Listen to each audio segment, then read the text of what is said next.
So welcome to the Natural Areas Association's 2023 webinar series. My name is Maura McGinty-Kloss, and I am Director of Programs and Communications for the NAA, and I'm delighted that you're joining us today. We are pleased to be partnering with Esri, not just for today's program, but for actually 3 hugely practical and informative programs. Today's webinar is the second of 3. And if you missed the first one on February 28th, the recording is available on NAA's YouTube channel.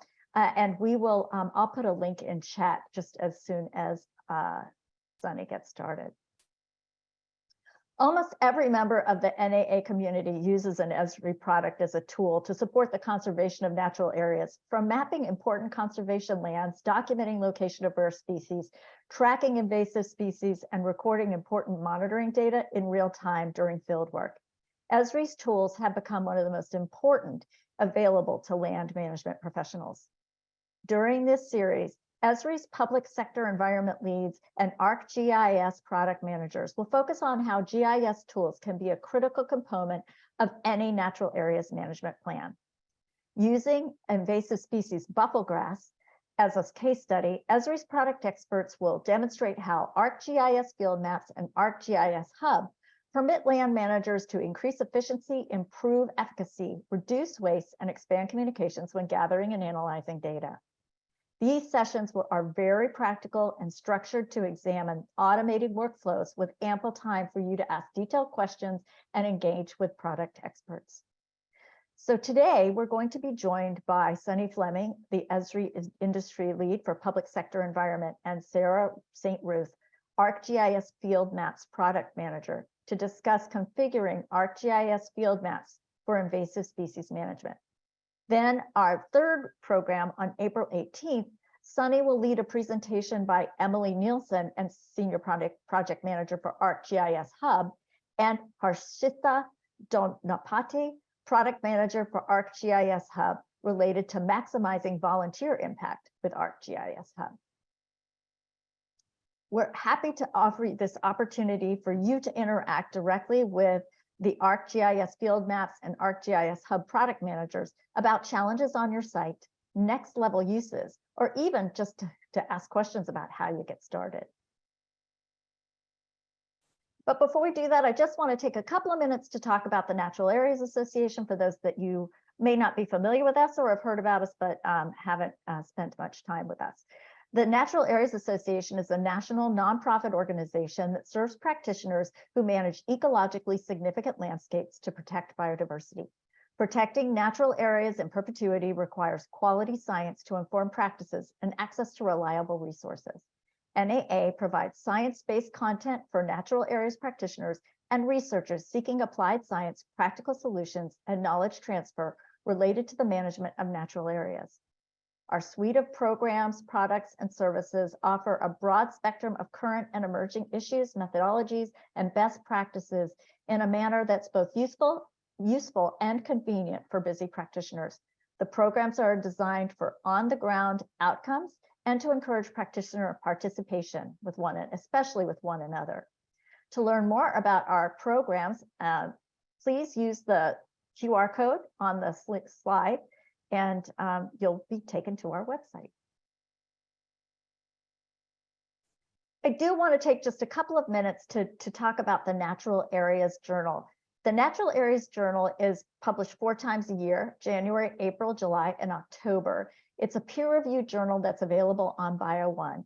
And the January 23 issue is currently available. The April 2023 issue will be published soon. This journal includes writing on conservation issues, forums, topic reviews, editorials, state, federal, natural areas activities, and book reviews.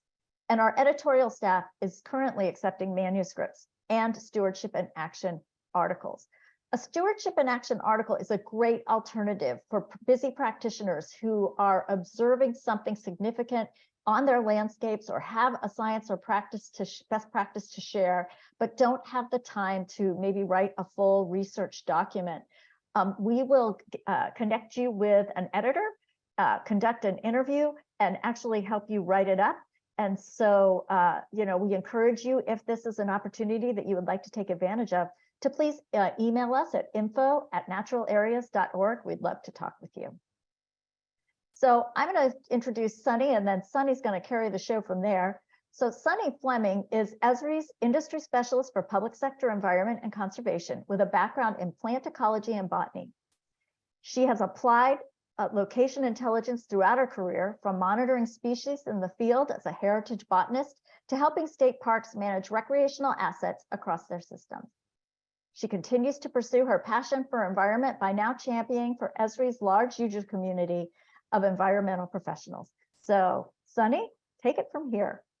First off, I'm going to apologize a little bit to everyone today. I'm coming at you from my new home in Asheville, North Carolina. Just moved here, and we haven't even moved the furniture in yet. So if there's a little bit of an echo today, just bear with me and we'll get through it. And additionally, my dogs are a little hyped up. Everything's new for them today, so they probably will stay quiet, but in case they bark, I'll try and be really quick to that mute button.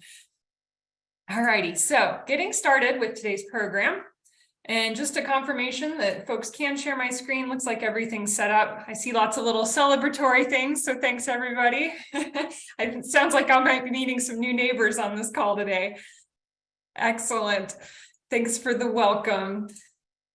All right, so as Moira mentioned, this is the second webinar of our 3-part series. We're so excited to bring this to you today in partnership with the Natural Areas Association. This partnership with them has been really fun, really amazing. I think they put out excellent content for their membership, and we're so grateful that they've been working with us to bring you content around how to utilize these tools. I know a lot of you are already using our tools for a variety of different workflows, but it's always great to be able to bring you the product manager themselves to really dive in depth and get folks, pushing the boundaries of what they can do with these things. We know that the technology moves along really quickly, and it can be hard to keep up with. And so today is going to be a really great opportunity. And thank you for Natural Areas Association for partnering with us to bring you this content.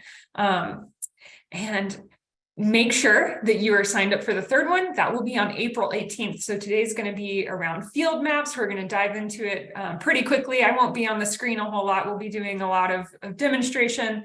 And then that third one's going to be around something called ArcGIS Hub, which is an excellent platform for engaging with volunteers, for those educational things, two-way communication. It gets really, really fun, and they all work together. So these webinars will kind of have a theme throughout. So today's agenda is going to be, of course, I'll do my introduction, really setting the stage for why should we even be talking about this stuff and what's going on and why did we choose to do it now, right before field season starts, so you have time to get things set up. But the expectations also, especially for the Q&A discussion, what you're going to learn out of today's webinar, as well as the kinds of questions that you can ask all of them, but we may or may not be able to answer all of them today. So if you were on our last webinar and you asked a question, we made sure that we actually researched afterwards, found the information, and had that sent out to you all as a follow-up. That's all of those materials are available with the first webinar. And I'm also going to be going over funding opportunities. We did this last time just to kind of set the stage around what's going on with this infrastructure bill and the Inflation Reduction Act, or existing mechanisms to help fund these opportunities. And so we'll be doing a little bit of that again today. So I'm going to start off. We talked about this last time. There's kind of this big overview challenge that we're facing with invasive species here in the US, and USDA estimates that there is roughly 6,500 non-indigenous invasive species in the United States. Some are worse than others, right? But this is a big problem. It's a problem widespread geographically. It's a diverse problem. There's lots of different species, plant, animal, and that's costly. So it's an estimate of $26 billion a year that would be required to actually tackle this problem. They cause disease, they cause monocultures, decrease biodiversity, issues with fire, issues with even, we had windstorms come through recently, and sure enough, at my new home, we had a tree fall in the house. Why? Well, it had been taken down by English ivy that had taken over it and weakened it over time. So this is a huge issue, economically, personally, in lots of different levels. I'm sure everyone has their own experiences with how invasive species has impacted either the lands that you steward or even yourself personally. But when it comes to actually doing this boots on the ground work, is what I like to call it, they have their own challenges. So we know that funding cycles can be erratic. And so you may not be able to get out and continue a project for a few years until you get additional funding. Well, that continuous thread, if we have our ducks in a row, is that data, being able to have that data in a centralized location. And that's one of those places where the tools that we're going to see today can really help bring that consistency to the table. Sites can be remote. Let's face it, we work in really remote areas. That's certainly been my experience in the field. And so we need these tools to be able to work offline. We need them to be functional in areas without cellular service. And that's what we're going to see a little bit of today. These tools working offline so that we can conduct our work in remote areas without being disrupted or reliant upon a cellular signal. Notebooks can be lost or destroyed. Boy, I was thinking about this one a lot because when I was working as a field botanist, I was out on a trip. We were at Rock Island State Park in Tennessee, and I was with Dr. Dwayne Estes. And if you've been to Rock Island State Park, there's all these kind of rushing rivers, the streams that cut through the rocks there, and you have to cross them. Well, I was crossing one of them, had my notebook in the back. This notebook had, I think, at least a couple years worth of notes in it of different field work from very rare ecosystems across the Southeast and really cool stuff I had seen, all handwritten.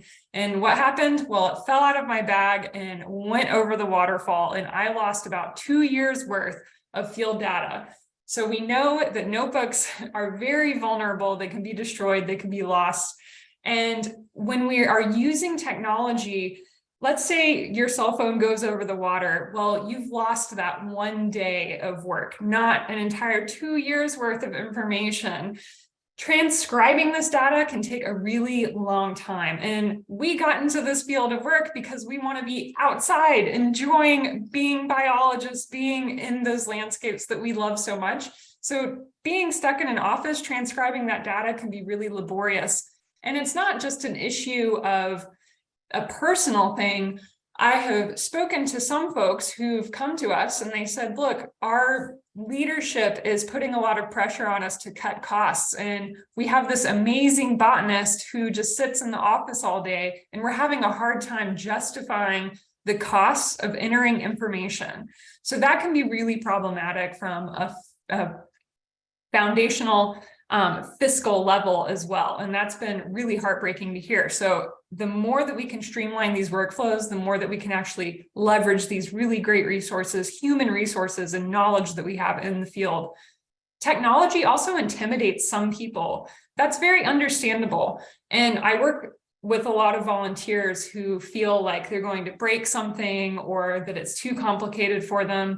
The technology has evolved to a point that you can really simplify workflows. It's really difficult to break something. You can build in a lot of kind of quality control with that so that people can feel more comfortable with a little bit of training and hand-holding and using the tools and kind of build logic into the forms so that they feel comfortable. They're kind of guided through the experience and not just left to the wild, wild west of the technology world. And institutional knowledge can really easily be lost. So making sure that we're bringing this information as we're collecting data in the field, monitoring it, following up, making sure that we have technology that allows us to centralize this data ensures that our programs themselves can be sustainable into the future. And this really takes us to a holistic approach of using these tools. It's not just a map on the screen. It's not just an application in the field, but it's something that allows us to look at the whole life cycle of the field work that we have to do. Everything from the field work to reporting to managing volunteers, everything in between. So as it relates to invasive species, this is understanding detecting where those species are at, treating them, and then following up with that and seeing how those treatments worked. So I'm going to hush for a bit. I'm going to introduce our main event for the day. We have with us the ArcGIS Field Maps Product Manager, Sarah Saint-Ruth. And Sarah, okay, I want to chat a little bit when I introduce you here because you have a really interesting biography. I know that you enjoyed the outdoors, and so that's something that you can share with our audience today, hiking and skiing. But you have an interesting, you said you're contemplating wing walking, and I had to look this up. So let's get us kicked off by telling us about wing walking. Oh, I will happily tell you about wing walking, Sunny.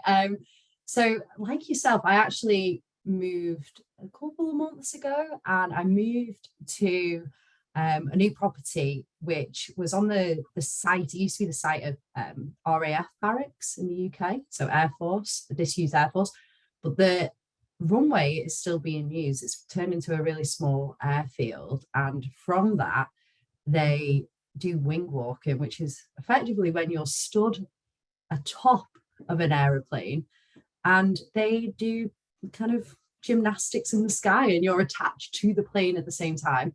And I've seen it now almost, I would say like once a week if the weather's nice. I do live in England, so that's not every week, but I'm getting kind of addicted to seeing it. And I've been doing little inroads. I've contacted the company. We'll see. I've been told that I need to make sure that my replacement's ready if I am going to do it, because not everyone has the most amount of faith in it. But yeah, it looks spectacular. I want to get up there.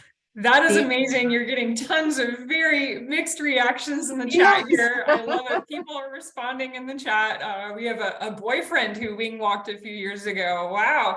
Well, that's amazing. So, well, thank you for that information. I'm going to hand it over to you and get us started off on the demos. Thanks, Sarah.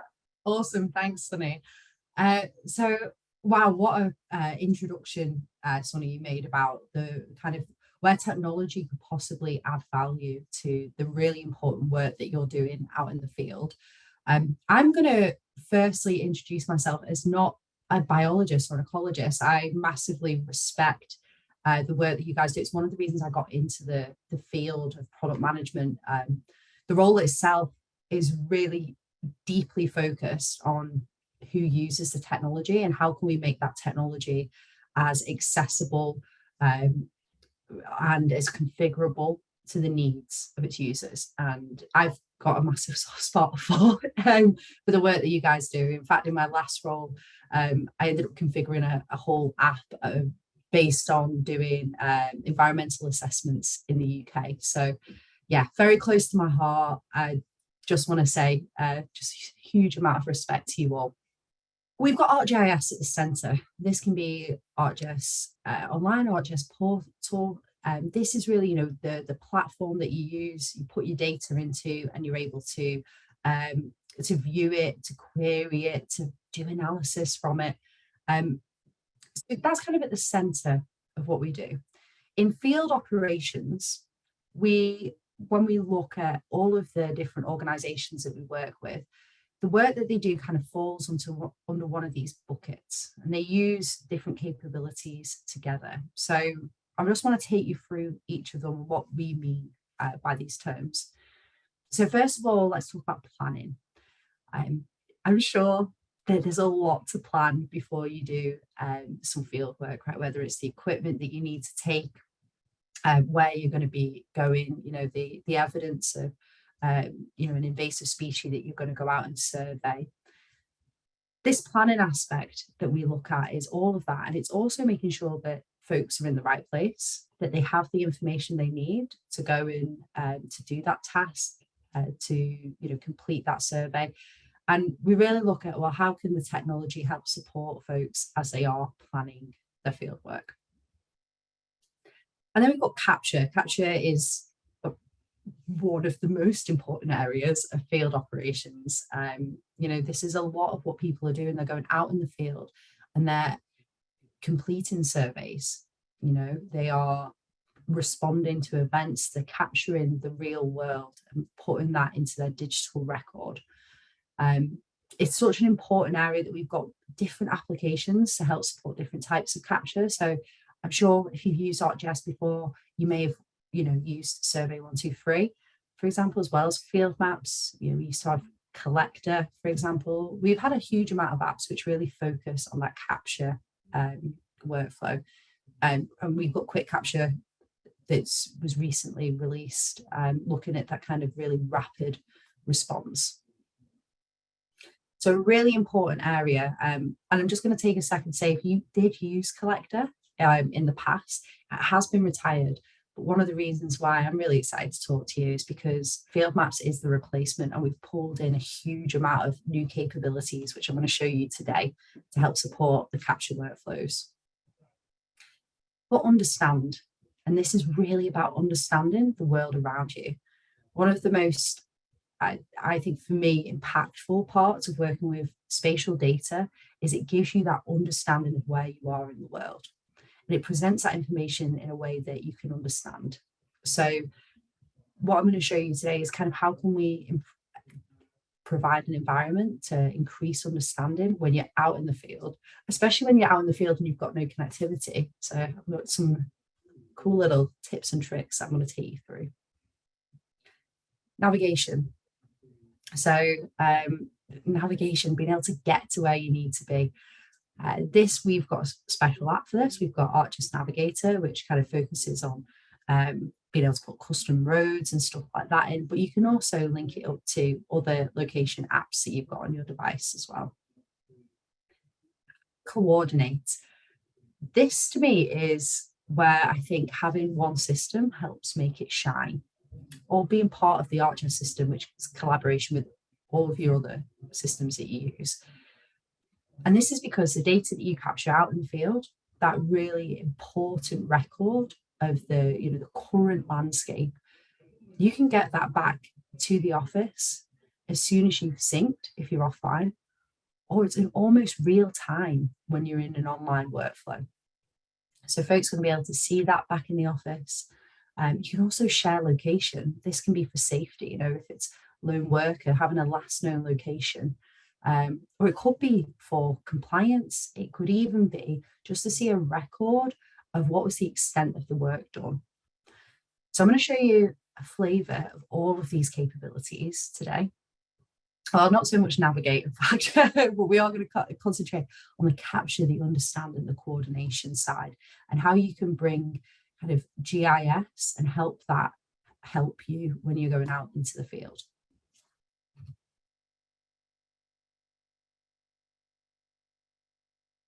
So, ArcGIS Field Maps.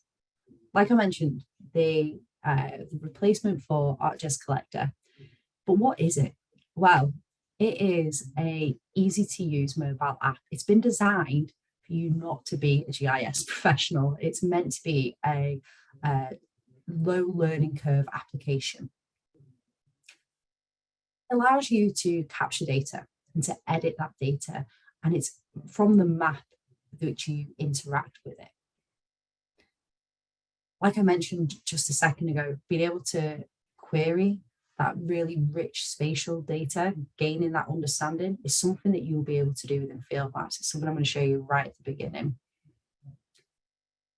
Again, concentrating on that office and field synchronicity. Field Maps has got, for example, location sharing. I'm going to show you this and how that helps provide that synchronicity. Field Maps works connected, and it also works offline. So it can go to wherever you need it to be, however remote you're off doing those surveys in. And it's part of the ArcGIS system. So if you leverage Esri technology today, it's just another app that's part of that whole ecosystem. So the data that you consume and the data you feed in are all there, part of your system of record. Got two components. If you've used Field Maps today, or you've used Collector in the past, or you could just be brand new entirely, which is absolutely fine, you might have come across one component, which is the Field Maps Designer. We're going to spend quite a bit of time in this today, because to me, the value from Field Maps Designer is that you can create that experience out in the field. What do we mean by that? Well, Sunny mentioned about removing kind of those barriers to technology, making it easy for folks to be able to use these applications. Well, this is where you can tailor your organization's rules, your survey rules, or within Field Maps Designer. So a really important component, and I'm really excited to take you through how you can configure that today. Then you've got the Field Maps mobile app. This is the app that you go out into the field, and it's available on Apple, it's available on Android, and it's also coming to Windows as well, Windows 11. We've got a beta out at the moment for that platform. It can be used on mobile phones, or it can also be used on tablets as well. So it's there in whatever format you need it to be. When Sunny and I were discussing this workshop that we were going to do today, I really liked this idea of this, it's being able to detect, then being able to treat, and then be able to follow up, having that digital record of managing invasive species. And ArcGIS is a great tool to do that. I'm going to show you field maps. I'm also going to show you a bit of dashboards as well.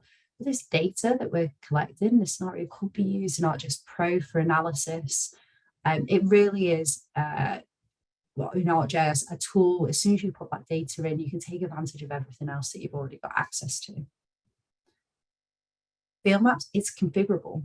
You can make it in relation to the workflow that you're doing. We're going to show you buffel grass.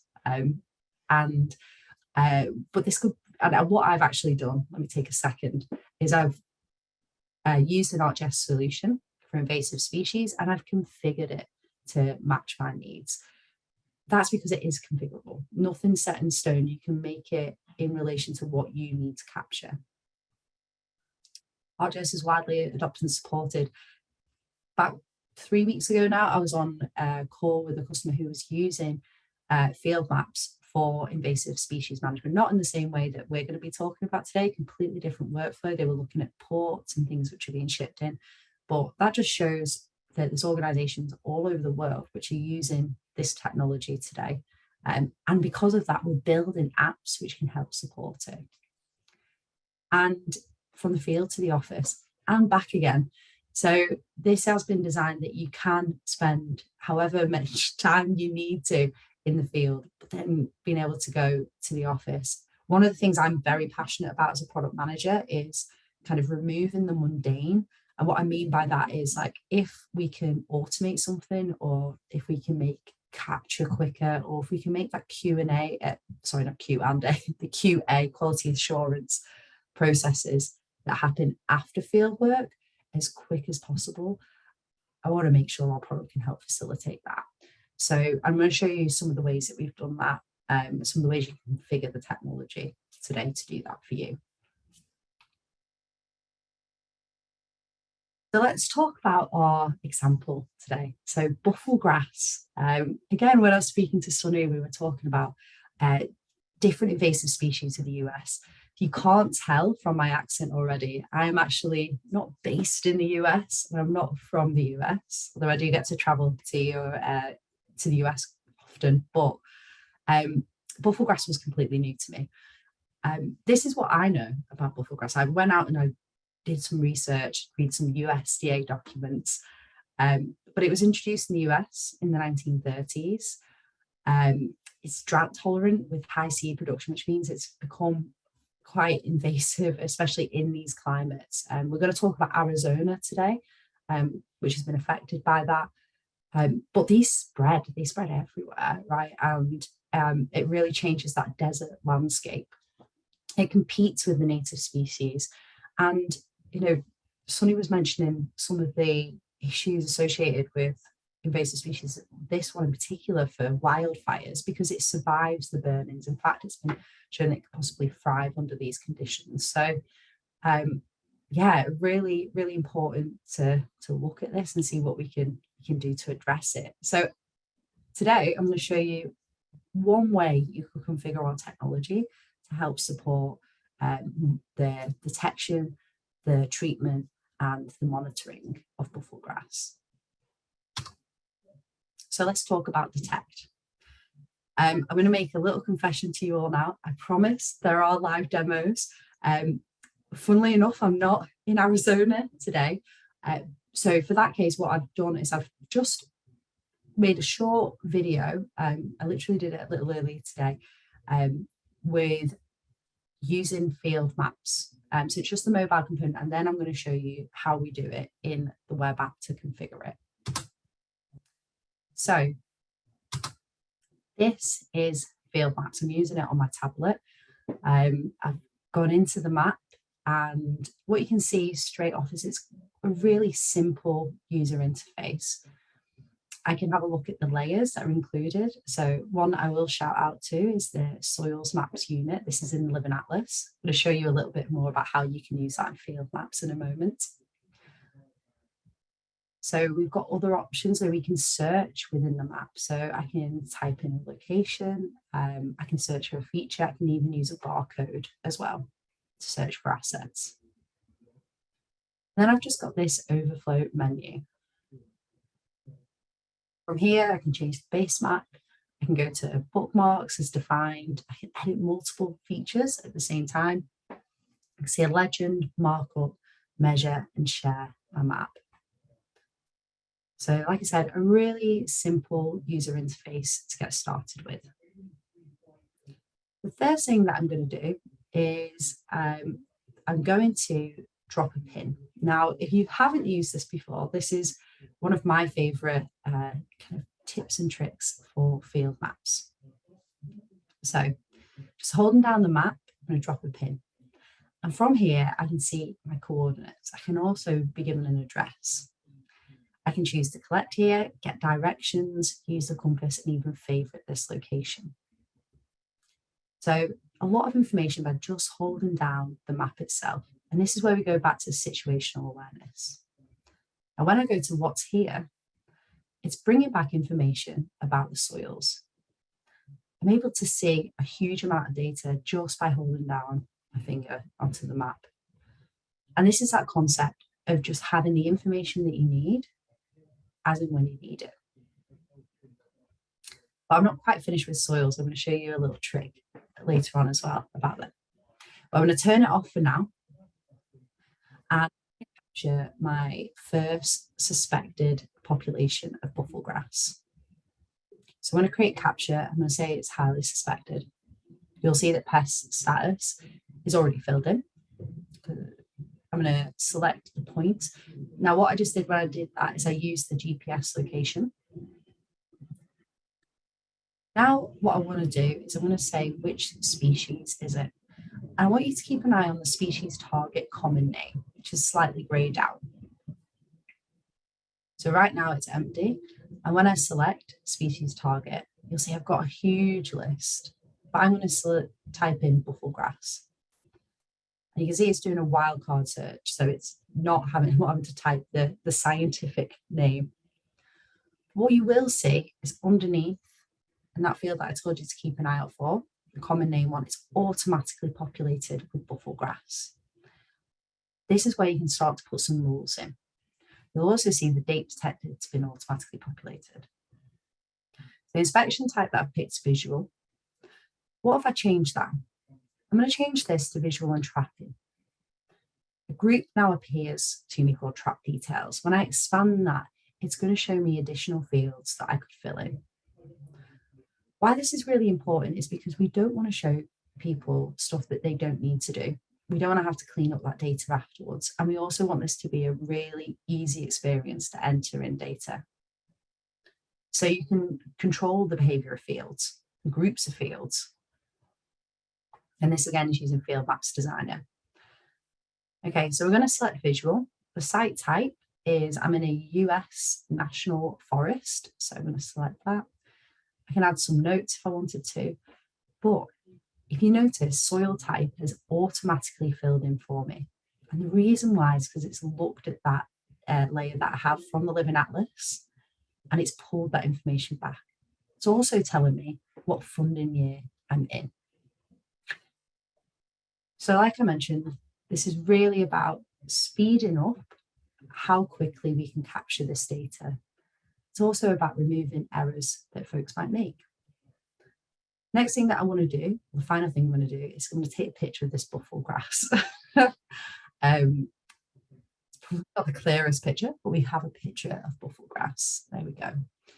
And I've collected my feature. And actually, my tablet at this point has gone into portrait mode, but we're going to fix that in just a moment.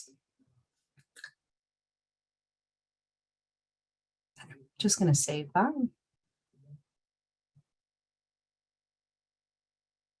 So the second point that I'm going to select,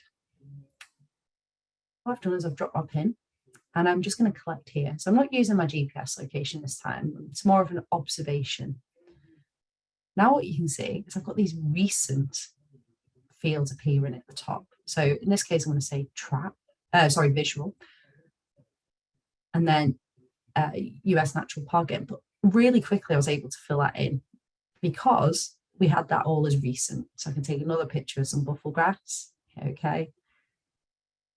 And oh, here we go. Sorry. This is when I was trying to get the orientation correct. But really quickly, I've been able to capture 2 species. I've been able to save that. So in this case, I'm working in an online workflow. I'm going to show you offline as well, don't worry. But this is what would happen if you were offline and then synced. But because I'm working online, you can automatically see this data available in this dashboard. I'd be able to filter it based on the status, the target species, and the type of survey. I'm just going to zoom in on these because it looks like one, but it's just because we're zoomed out a little bit. There we go. And we can see these instantly. We can click on them and we can find out information. That was available to me immediately in the office in this dashboard.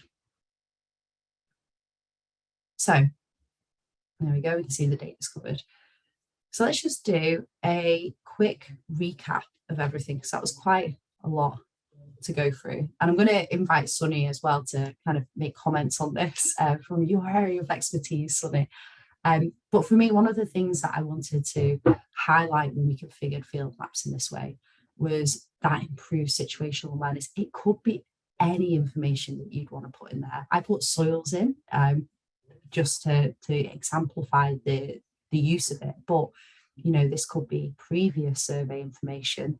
It could be looking at wetland data. It could be looking at the weather data. All you need to do is just pull it into field maps and you'll be able to use it. Showed capturing through GPS and also using an observation as well by dropping a pin on the map. Again, GPS, I speak to organisations where GPS on the device is enough, and then I also speak to organisations where they need sub-meter accuracy. Field maps will work with both. Showed you a smart form.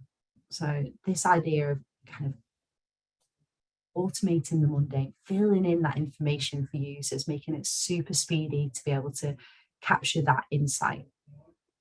And then we've got that office and field coordination, which was made possible because it's all in the ArcGIS system, and we're able to put a dashboard to showcase that information back to the folks back in the office. Sunny, is there anything you'd like to talk about? Okay, Sarah, this is awesome. We have tons of great questions coming in. Some you kind of answered, but some we're going to reserve to answer more broadly. Great questions about Living Atlas, some of the licensing stuff, et cetera, et cetera. So I think people are definitely engaged right now. Okay, great. Okay, well, let's talk about how we can configure this then. Okay, this is Field Maps Designer. This is, let me just make it full screen. There we go. So this is Field Maps Designer. You get this from your app launcher in ArcGIS Online or using ArcGIS Enterprise. What we can see, oh, actually, let's not do that because we're going to make some changes to this, but I'll take you through in a moment. So you've got an overview option, and then you come into this forms option, which is where we're going to spend quite a bit of time today.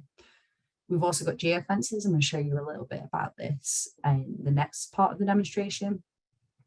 We've got offline, app settings, and the ability to share. So we're going to touch upon all of these, but right now we're going to concentrate on forms. So this is the layer that we've just collected into, and I'm going to show you how I configured some of that behavior. So the first thing that I'm going to show is I'm going to show you the group. So what I did was around, if you remember, around the traps. So I'm just going to call this trap. I'm going to drag in all of the fields which are related to traps. So all of those, and I'm just going to put these in. So quite quickly, group together relevant data. I can now choose behavior on that group. So I can choose to have it expanded in the initial state. Now, if you remember from the demo, we didn't have this, so I can just easily toggle that off. It also wasn't visible straight away to users either.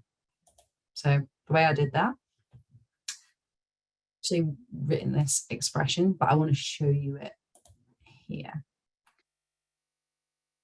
So what I've done here is I've said that when the survey type field is visual and trapping, or the survey type is equal trap, when those are true, these fields will appear.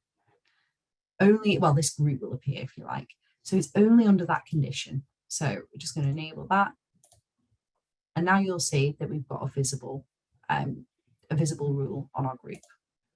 So making it really intuitive for our users. Next up is date. So date is one of the most important things that we capture. So what I'm going to do is, right now it's date and time. I don't actually care about the time, so I'm just going to change it to date, and we can see that the formatting changes. I'm also going to get this to automatically calculate. And the expression is that you want it to calculate, so let's put this in, when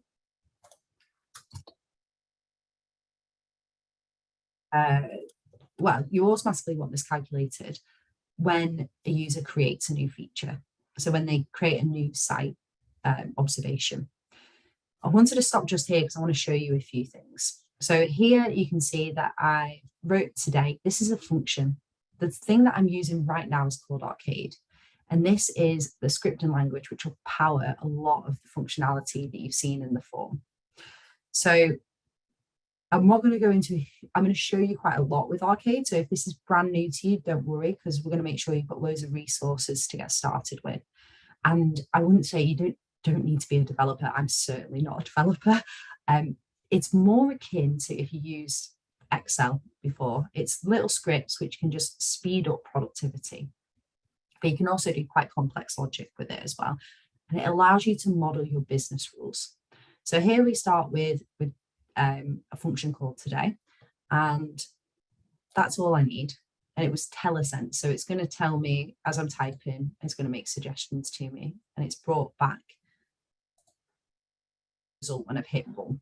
So that means it's a valid expression. And there we go. That's our first rule, our first form calculation. We're returning that date. It's going to automate that for us. Next up, I want to show you is funding year. So we can get a little bit more complex here.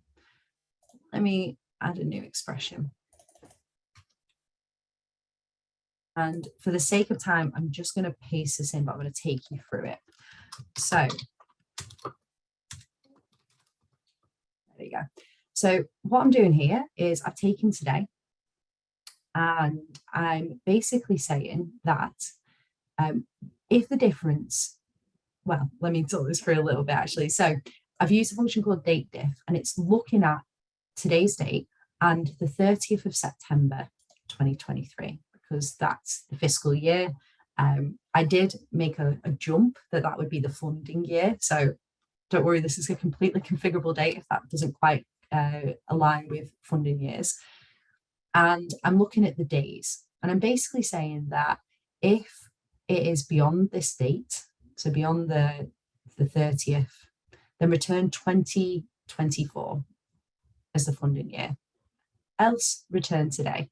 So if it's before the 30th of September, then return today, return this year. And then if it's after that, return 2024. So again, I've added in a bit more logic. It's not quite as simple as just returning the year because it's happening midway through a system year, if you like. So next up is soil type. The reason why I wanted to show you this is one of the most popular type of expressions to run in field maps. And this is where it's looking at another field, another data set to get information and return it back. So to do this expression, and again, I'm going to talk you through this just for the sake of time. But what we've got here is I've got my returning back this layer, which is in my map at the moment. And it is our US soils map unit. And I'm returning back the name of that unit. I don't need the geometry of that feature, I just need the name. And I've done an intersection. I've said between the feature that I've created, so between the invasive species and the soils layer, do an intersection. And here what I'm saying is if that intersection is not empty, then bring back the name of the soils layer. If it is empty, as in there isn't an intersection, there's no soils layer where I've put my invasive species, then that's fine, just return null. You can't populate that, that field for soils because there's no information underneath it. So let's just pop that in. And this is, like I mentioned, one of the most popular expressions. This could be taking in any information. It could be looking at, like I mentioned before, previous surveys. It could be looking at wetland areas. It could be returning any sort of information you need. You're probably going to do that through an intersection using a very, very similar calculation. And we've got a great blog article, which I'll share a link to as well, which kind of takes you through some of these expressions I'm showing you today. So don't worry too much. If this is new, you've not tried it before, I just want to show you a little bit the kind of ways that you would work with Field Maps Designer. Okay, so I'm not going to go through absolutely every expression that we did, but I just wanted to show you a few of these. We're going to jump back into this a little later into another demo as well. But that's kind of how we can get started configuring our logic and speeding up that data capture. So that was a lot all at once. Now what we're going to talk about is treat. I'm really excited to show you this. Sunny and I were discussing, how could we help inform people when they are treating invasive species. And this is just one of the ways, like I mentioned, you could configure field maps to help support that. So I've got field maps open, and I'm now being told with this map that I need to, I'm going to be given location alerts. So I'm going to go into my map and you can see me walking around the desert. And the first thing I'm going to do is I'm going to begin to capture the area of the treatment. And what I've just done is started streaming my location. So as I'm walking around, it's automatically capturing this for me. Now, hopefully you should be able to see that there's a message that's just appeared. It's saying, let's see if I can just hide this. Oh, there we go. It's telling me that I've entered the greenwash, and it's giving me the information to say that only aquatically approved formulations can be used to treat buffel grass when it's so close to a water source. It's giving me that information just based on where I am. You can see I'm close to this water source just here. Now, what you can see on the left-hand side is the field, which are part of the treatment. What you can see now is because I've intersected with buffel grass, it's automatically captured the name and not just the scientific, but the common name as well. It's also just had a new message come up. You're within 10 meters of buffel grass. But if I've encountered buffel grass, make sure you wash underneath ground equipment after spraying. We do not want this to spread any further. So we're getting told information. So getting about ready to demark the treatment boundary. So there we go. What I'm going to be doing now is I'm going to just continue to walk around, but I'm not capturing any more geometry. What you can see is it's automatically captured the scientific name, the common name, the treatment date, the treatment area. All I have to put in is the type of treatment. Now, this I'll put a little handy trick in. I'll put in chemical treatment. I'm now being asked, do I want to see the recommended guidance? So this is all based on USDA guidance. It's telling me to use a backpack sprayer on small infestations. If I change this to biological control, I'm being told that classic biological control agents are currently unavailable. So let's change that. Let's say cultural. It's telling me avoid excessive land disturbance. So in this case, I'm going to use chemical. I don't need to see the guidance. I've already read that through, but I can put in the treatment intensity, which I'm going to say is medium. It's the squared meters. It's also telling me how many instances, what's the population pre the treatment. Happy with this. So I'm just going to submit it.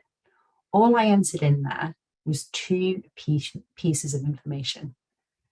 I wasn't continuously tapping the map because it was just following my location. And I was getting given information that I needed as and when I did based on where I was.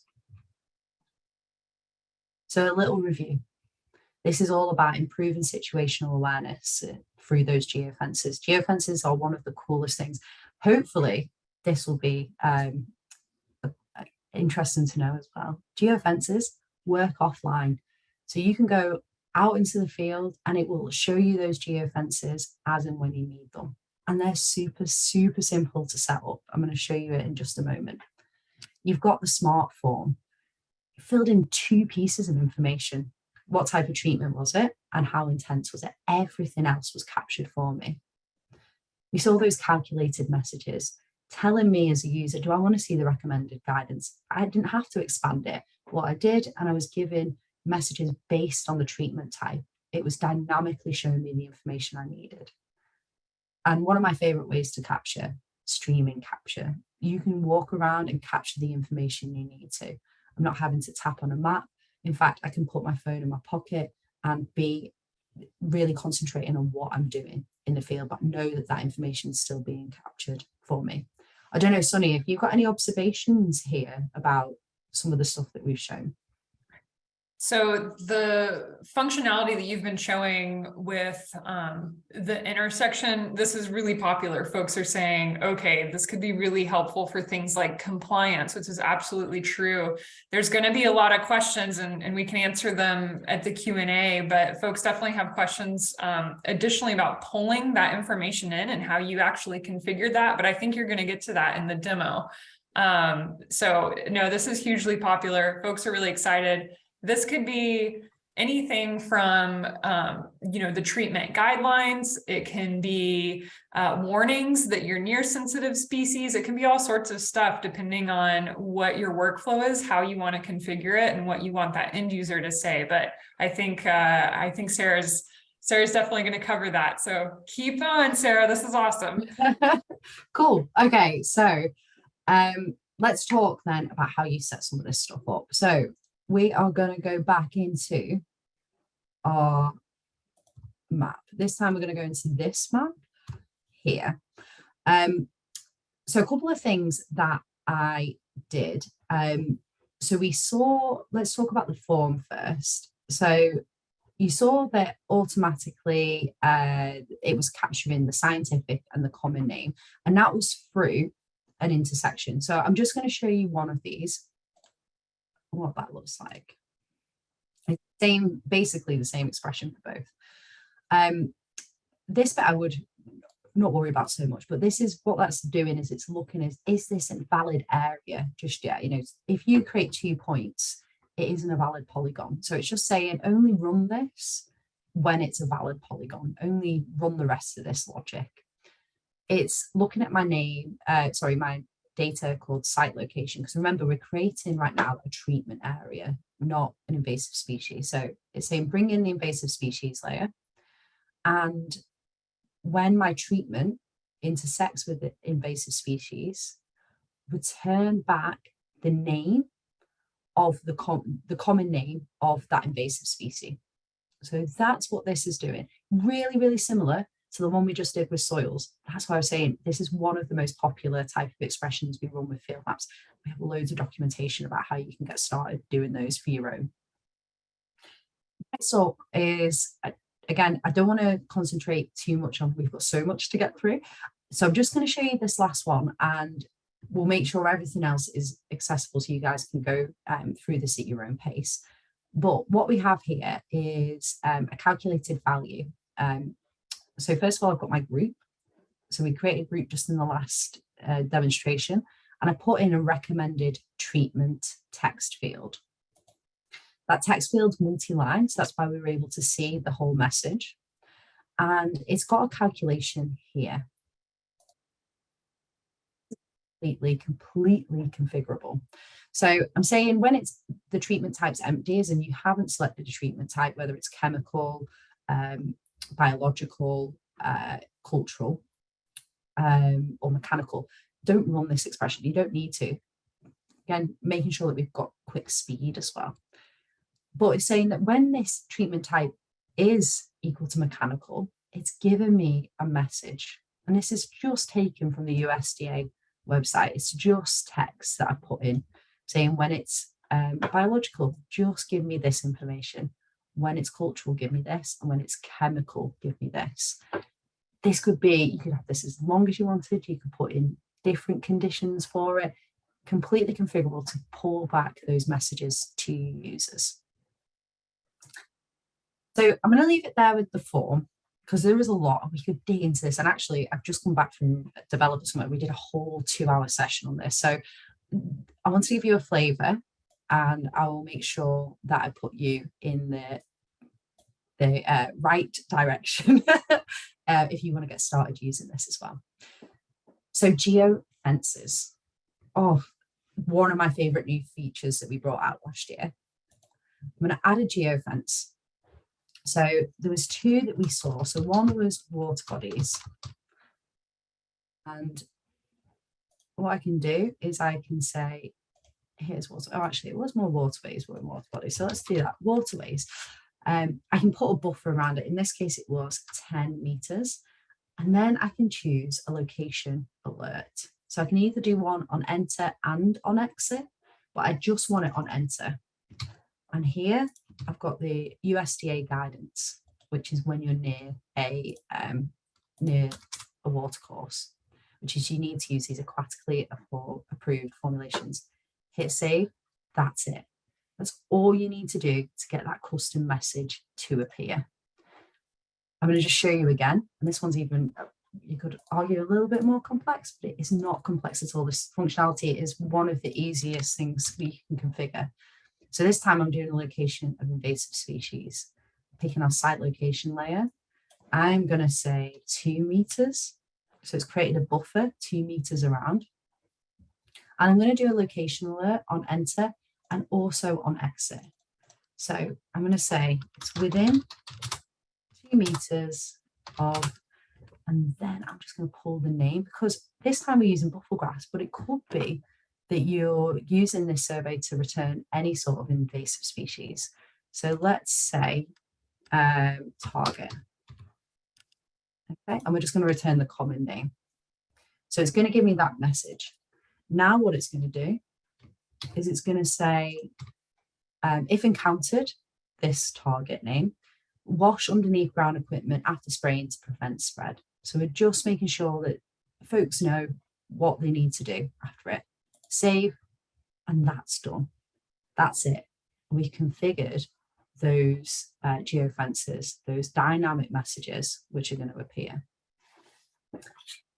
So we're going to go through, this is the shortest next demonstration, because we are nearly at the end. I want to make sure we've got time to ask questions. And this is around follow-up. Okay, so this is simply being able to, let me see if I can hide those. Yeah, okay. So this is just doing a follow-up inspection after treatment.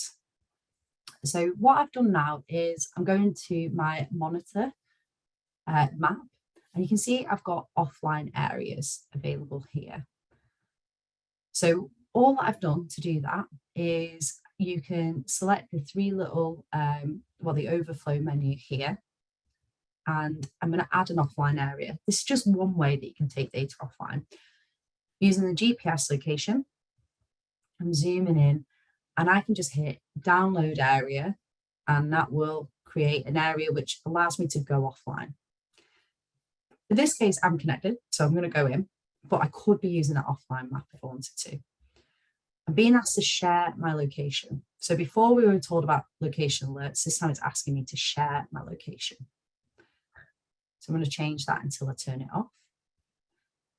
And what you can see is I've got a message, I've got another geofence. This one's telling me that I've entered an area which is treated for buffalo grass using chemical treatments. As I'm moving around, you can see I'm moving. This is going to allow me to, because I'm sharing my location, we'll be able to see the coverage. So I'm going to do a site inspection now based on a feature. I'm going to say that it was a general visual observation. Surprisingly, there doesn't appear to be any longer present. So I'm going to say no longer present. Number of specimens, as I'm getting closer to it, 0. I'm going to make sure I go over the area and make sure that I'm completely certain. I don't need to take any samples because it doesn't appear to be here anymore. If I did need to take samples though, we've got some fields that would appear if I choose yes. So let's go back into no. And that's it. And it's taken the survey date. So within a few minutes, I've been able to capture some information. And this form itself is completely configurable. There might be lots more information that you want to select. But here is just a quick example of how you could configure it to do a follow-up site inspection. Now, what I just want to show you is, hopefully that's changed over, no, it hasn't, just one moment. Okay, so let's come out of here. Here's that dashboard we saw at the beginning. Oh, pressed the wrong one, sorry, I was meant to press F11. Here's that dashboard we saw at the beginning. I can see the details of this inspection already. It's available there for me to view. So it's that one dashboard with all the information I need. I just want to show you offline because we've been informed, we've been in geofences, and here's just a little tip and trick. Going offline, I don't know if you guys have found it before, you'll try to open your map in Field Maps, try and sync it, and it'll say this isn't supported for offline. If you go into Field Maps Designer, you can just flick this and it will enable offline if your layers are enabled for offline. If they're not, it will tell you which layers, and it will also allow you to hit sync from there. So this is my top trick for going offline. Try and enable it first in Field Maps Designer because you are likely to be able to do all of that from just within here. Shared my location. This is the track pattern that I made when I was walking around. I can see the exact coverage that I had when I was on site. I can see which areas probably didn't get a huge amount, or maybe it's enough visual for us to be happy that this area was well surveyed. But very, improve our confidence that there isn't any more buffalo grass in this area. And we can add this track directly into our dashboard. So as well as seeing our monitoring sites, as well as seeing our inspections, we can also see the coverage of the inspector that was out in the field. So that is, that one was quite a quick one for us to go through, but being able to see there is how we can facilitate inspections, how you can still have that smart form, that greater situational awareness through geofences. We were being told that we were entering the treatment area and what type of treatment had been applied. Go offline, and you can enable that pretty quickly through Field Maps Designer. And you can also get this coverage awareness with location sharing. So hopefully that's given you a flavour of how field maps could be configured to look at detection, treatment, and follow-up on managing invasive species, and how you can work this with your other applications you've got, like dashboards, but this could be easily be used in Pro. You know, can use whichever application experience builder that you want to bring it into, because it's all part of that one system. And then Sunny, I think that's it for the live demonstration. This was amazing. I think there was a lot packed in there. We got a ton of questions, but folks are already saying in the chat that this was really helpful. So I want to set some expectations for our Q&A before we lead into that. And really that's around, we got a ton of questions. And so some of them were early on in the demonstrations, and they may have been answered as Sarah was continuing the demonstration. If I come across your question, just let us know in the chat that maybe it was answered live, or we can reiterate it really quickly just to try and get through all the questions.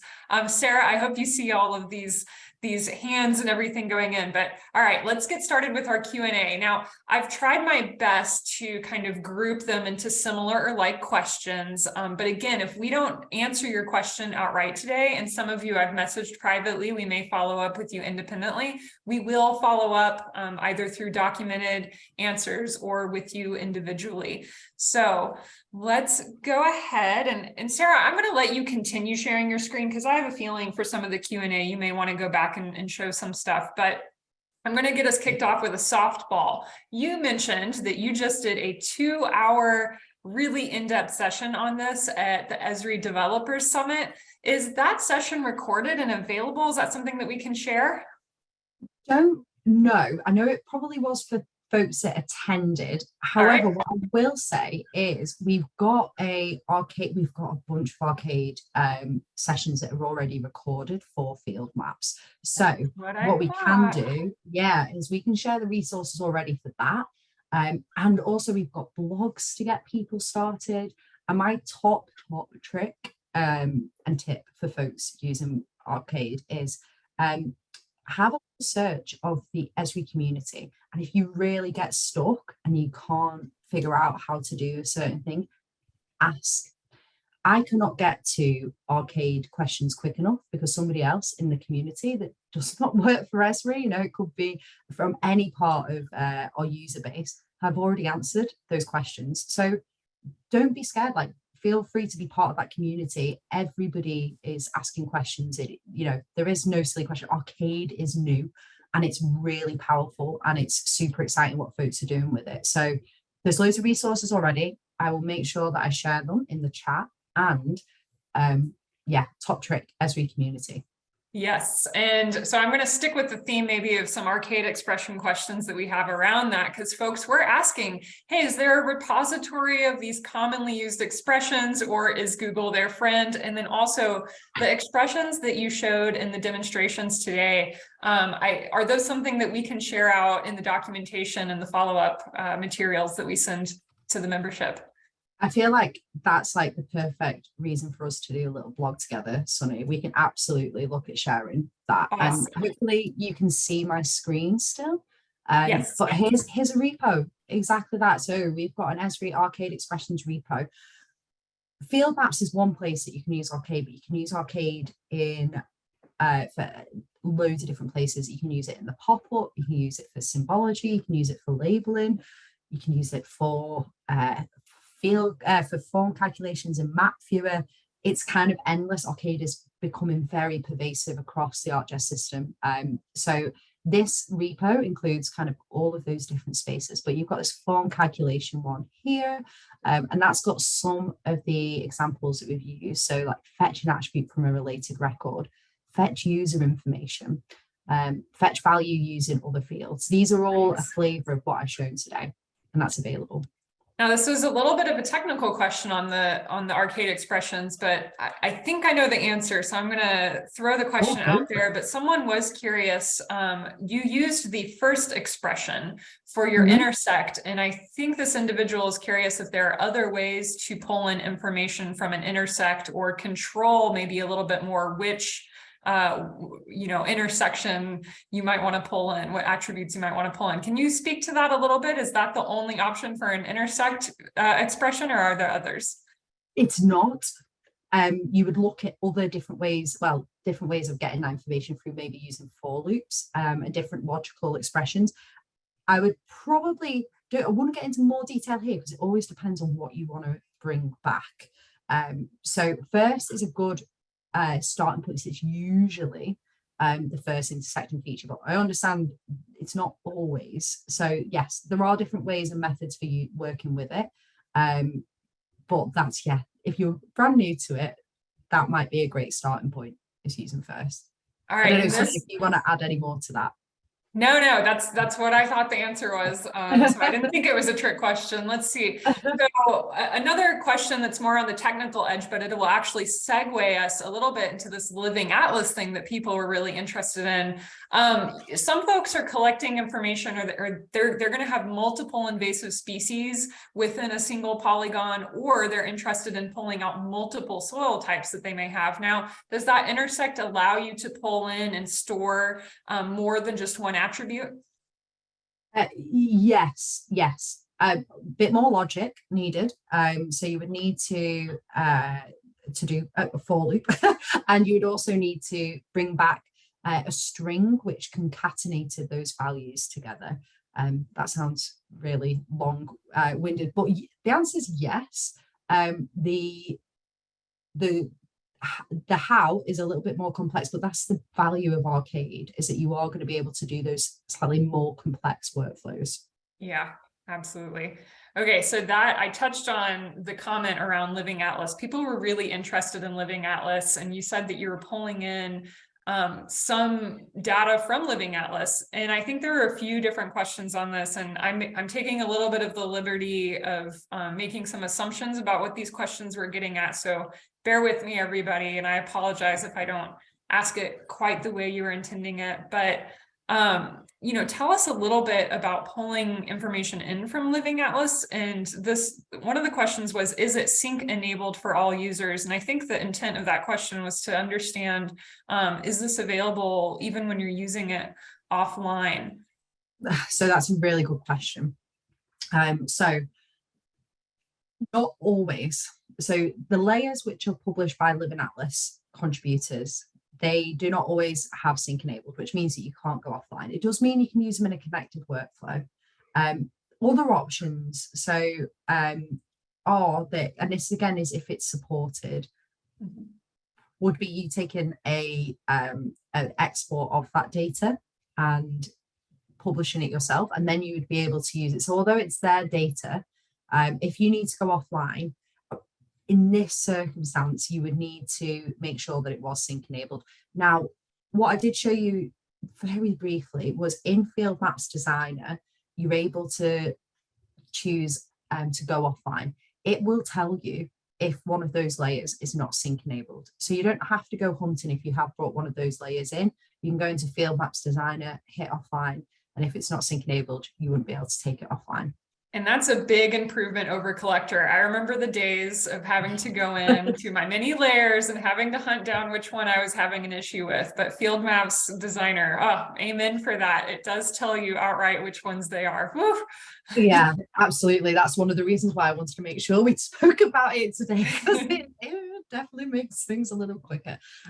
But yeah, I absolutely I agree in terms of it's much harder when things aren't sync enabled, but if you are connected, you can use them today. And then if not, there are other avenues about getting that data, publishing it, and then you can still use it. If you put it into your map offline, and you can still intersect it and be able to return those values. It's just the difference is you would own that data rather than it being the live service. Awesome. Okay, we have even more questions coming in. I've grouped some together though, so we're gonna keep on keeping on with this. And Moira, also speak up, because I know we have 15 minutes left and I will have some getting started resources. So there's a lot we may not get to today, but let's see. I had some big broad questions that a lot of people are going to want to know. Licensing required for using field maps. There's a lot of organizations here, and I think this is where our friends with Hub might come into play and help us out a little bit too. But the licensing required for using field maps, some of these organizations may just have 1 or 2 users, but they have multiple people in the field. So how does field maps work for public use? What kind of licensing might an organization need for that? So for field maps, you can use, it is a mobile worker user type. So let me take that a second back, because licensing is it gets really complicated. Yeah, it does. So to be able to edit data, to be able to capture information, that requires a mobile user license. To be able to view data, and it's just viewing data out in the field, you can use a viewer license. If you want to share your location, you can also get a location sharing user type, and you're able to share be able to share your location. That can go against a viewer or a creator license. It's already included as part of the mobile worker license. In terms of public use, there isn't a public, you can't share a map publicly and it be able to be edited today. With that being said, there are community users, and I think that Emily and Hershey will talk a lot about this, about how you can use community user type, which does enable the ability to edit within field maps. Awesome. All right. So the long of the answer is that it can be really complicated. Esri can help individuals. We can help work with you to understand the licensing required for your specific situation. So definitely reach out to us and on that one, but also for the Hub demonstration that we're going to have in April. The Hub community users actually allow us to then open it up to our community that needs to interact with that. So that's the short of the answer. So there will be a lot of information related to that, and we can send out more detailed information in the follow-up materials. I'm going to transition my screen right now and start sharing, and we're going to share some of those funding opportunities and go over that again. We're going to talk about some of those getting started materials. Folks have been asking about that. So let's get into that and begin our wrap up on this, but thank you, Sarah. All right. Okay, so hopefully we are now back on my screen. All right, so opportunities, folks are asking about licensing, you're asking about all sorts of stuff around this. And one of the reasons that we wanted to do this series of webinars in particular is because there are a lot of funds infused into a lot of these programs through the infrastructure bill and the Inflation Reduction Act. And it's made me feel really optimistic about the future of these things. We're now seeing climate and our environment really codified in legislation in a way that we've never really seen before. And so there are funding opportunities out there. So I wanted to call everyone's attention to grants.gov in particular, and I can do a little demonstration of that. I also want to mention that the eligibility for a lot of these programs has expanded. So maybe in cases where they were just open to government institutions, they've now expanded, and you'll have to dive into them individually. They've now expanded to cover nonprofit organizations and higher education institutions, and really allowing for a lot of this collaboration. So grants.gov is an excellent resource. That's my #1 go-to. The National Invasive Species Council also has a ton of information specific to invasive species grants. The National Fish and Wildlife Foundation is specifically tasked with carrying out the grant administration for a lot of the America the Beautiful Challenge, or the domestic version of the US 30 by 30 initiative, which is to protect and conserve 30% of our land and waters by 2030.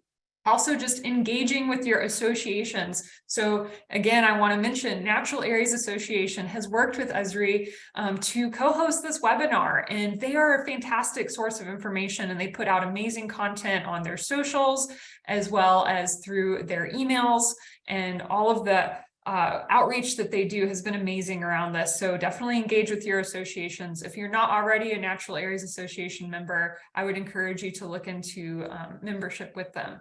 Also at Esri, we have a small nonprofit grant initiative. This is a new pilot program. We've already sent out our first applicants and they've been awarded, but the application is still open, and we can send those links again in the follow-up materials for small nonprofit grants to gain access to this. This is in addition to the special pricing that Esri already has for software. So nonprofit organizations already get deeply discounted software and access to the software, because we want to make sure our entire user community has access to this, not just a well-funded government institution, right? That's not all of us on this call. So that's a little overview of that, but I can do one thing that we did, an exercise that we did last time, and that I wanted to kind of reiterate here. I went into some of those grants, and I'll do grants.gov in just a second, and we pulled out some common language in these programs. So inventory and document, prioritization and treatment. We saw a lot of this language supported by the use of technology today, specifically with ArcGIS Field Maps. But it can be survey 1, 2, 3, it can be quick capture. There's the analysis that's required in Pro for prioritizing areas. And then there's that outreach and education that we can do through story maps, hub, dashboards, things like that. So let's jump in real quick to a grants.gov demonstration. So here I am on grants.gov. Yeah, well-funded government. Regina says, surely I jest. I know, I've been there. So we're on grants.gov. And this is where I come to just search and cast a net widely for opportunities that exist right now. So up in the top right, I can enter a keyword. I'm going to go ahead and enter invasive here. And these are all of the grants that are currently forecasted or posted. So we have 120 grants that are currently forecasted and posted. We can whittle this down even more. We actually have some from health organizations, but we really want to focus on USDA, DOI, things like that. I can filter for grant. I can filter for the specific departments. So maybe we'll filter for DOI on this one. And here are a lot of the opportunities that are currently open for invasive species. Now, some of the information that you're going to want to look at that can be really useful is when we click on the grant itself, we can see the award ceiling and the award floor. So this is kind of the minimum and maximum award. So when you're writing a grant application, this gives you a good sense of kind of the reality of the ask that you can make for a particular grant. Eligible applicants, here it says unrestricted, open to any type of entity, and we can dive more into that. The description really gives you a good sense of what is the goal of this grant and how do you tailor the language of your grant to really meet those goals and justify this work. So that's all good information to know, but going into the related documents is where we're going to get really excellent information. So if we go, there's a zip that has the full announcement. Let's just take a quick look at the PDF here. All of these from the federal government are formatted the exact same way. So the information is different, but once you get used to where they put the information, it's going to be consistent throughout. So they'll have the expected award amount. Again, this really tells you how much you can expect to ask. The number of awards gives you a sense of how competitive that particular grant might be. Expected award funding and anticipated dates, so you can tailor your projects around when you might receive that funding. It gives you information on whether there's matching or not. So this is that opportunity to look at that. If there's match required, then you should look at collaborating with some of your sister agencies or organizations to bring that together. Lots of excellent information in here, and this is where you're going to find the richest information. So that's a quick overview of grants.gov. Definitely make sure you check it out and look for those funding opportunities and look for that language that justifies the use of the technology. And then really quickly, some folks were asking, and we'll answer this more thoroughly in the Q&A document, but Sarah started off the demo today. She actually deployed an ArcGIS solution. These are free solutions, and it's called Invasive Pest Monitoring. It was originally designed with Survey 123, but she reconfigured it to use field maps. And we're actually looking at updating the solution this year, which we'll be probably reaching out to folks on more specifically, but I'll have more details on that later. So it gives you kind of that holistic workflow, and then you can configure it to be very specific to what your needs are. And to learn more and get started, folks are saying, I've never used this before. How do I do this? So my first suggestion is go to the ArcGIS Field Maps site. So you just Google ArcGIS Field Maps, and on this resources page, you're going to find some specific tutorials and demonstrations. But my favorite resource is learn.arcgis.com, and you can explore tons of free learning, and you can do it product specific. So if you go to learn.arcgis.com, you can filter by ArcGIS Field Maps. There's a getting started tutorial. There's all sorts of stuff. And YouTube is your friend. Esri posts a lot of our videos on something called Media Space. So we can send out additional resources on getting started in our follow-up materials. But I think that's it. We're down to the wire, aren't we, Moira? So I will hand it to you. This was packed with information, and as always, overwhelming. I mean, the number of questions. I just want to take a moment to say, Sarah, thank you so much for staying with us today and providing all that insight into these incredible tools. And Sunny, thank as you always, for just being such a great host and keeping everything going. We really appreciate it. Well, we appreciate you all. We appreciate the interest. We appreciate all the little icons floating up right now. This has been great. So thank you all so much. All right, and we'll see you on April 18th. Yes. ArcGIS Hub. Bye-bye, everybody.